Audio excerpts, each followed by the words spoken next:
Assalamualaikum warahmatullahi wabarakatuh. Alhamdulillahirabbil alamin. Hari ini kita bisa bertemu lagi meskipun masih dalam berupa video pembelajaran.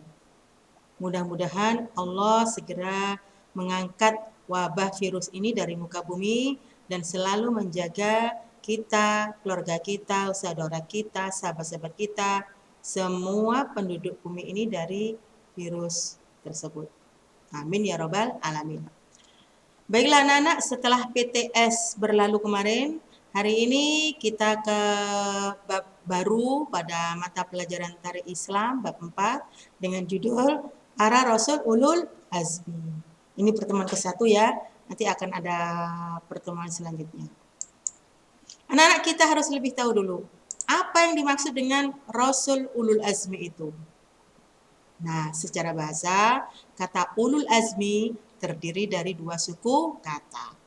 Ulul dan al-azm.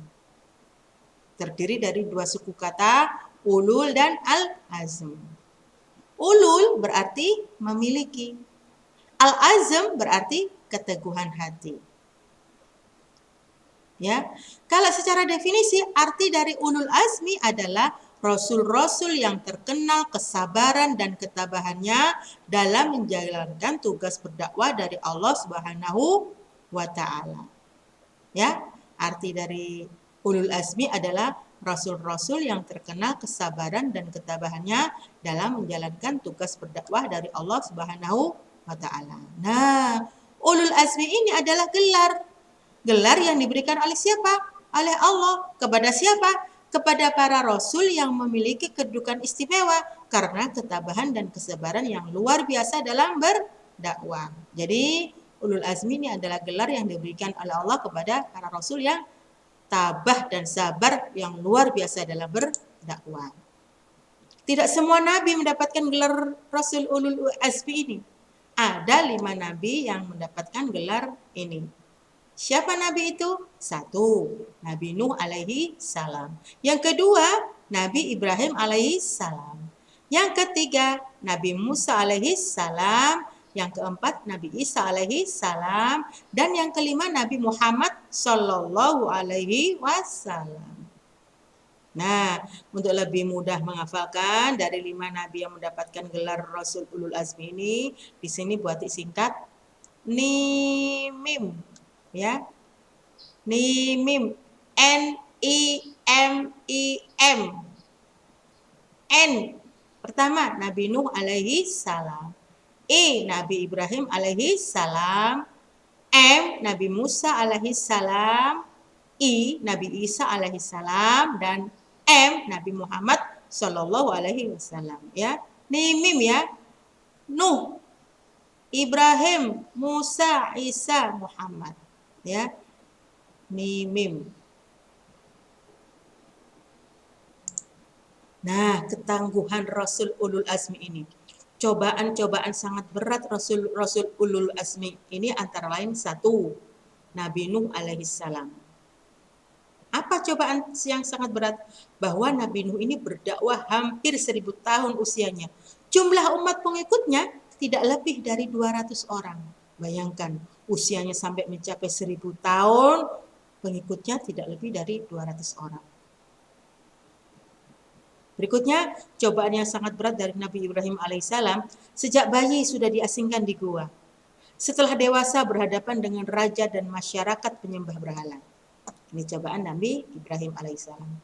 Yang ketiga, cobaan yang sangat berat Nabi Musa alaihissalam, yaitu menghadapi Raja Fir'aun dan tukang sihir. Ya, yang keempat, Nabi Isa alaihissalam. Apa cobaan yang sangat berat bagi Nabi Isa alaihissalam? Menghadapi pengkhianatan muridnya yang bernama Yudas Iskariot. Nomor 5, Nabi Muhammad SAW pada usia 6 tahun sudah yatim piatu. Apa anak yatim piatu itu? Yatim piatu itu tidak memiliki ayah dan tidak memiliki ibu. Waktu Nabi Muhammad masih dalam kandungan, ayahnya telah wafat. Setelah dilahirkan Nabi Muhammad, kemudian ibunya meninggal dan Nabi Muhammad dirawat oleh pamannya.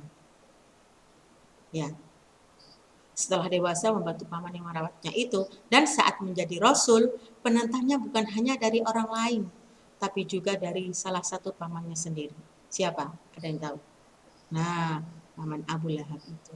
Ya, nanti lebih jelasnya akan buati ceritakan kembali di bab-bab berikutnya tentang 5 Rasul Ulul Azmi ini. Ya, Nana, teladan yang harus kita contoh dari Rasul Ulul Azmi ini, satu, bersikap sabar dalam menghadapi cobaan dari Allah Subhanahu wa Ta'ala. Yang kedua, bersikap sabar dalam menyampaikan ajaran Islam. Yang ketiga, bersikap pemberani dalam menegakkan ajaran Islam. Nah, sikap kebiasaanku.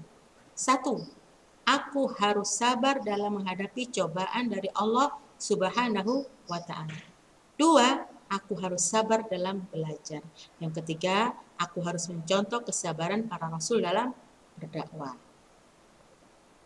Demikian anak-anak ya, sedikit cerita tentang kisah Rasul Ulul Azmi. Kembali lagi insya Allah di bab-bab berikutnya akan buat ceritakan secara lengkap tentang kisah Rasul Ulul Azmi ini.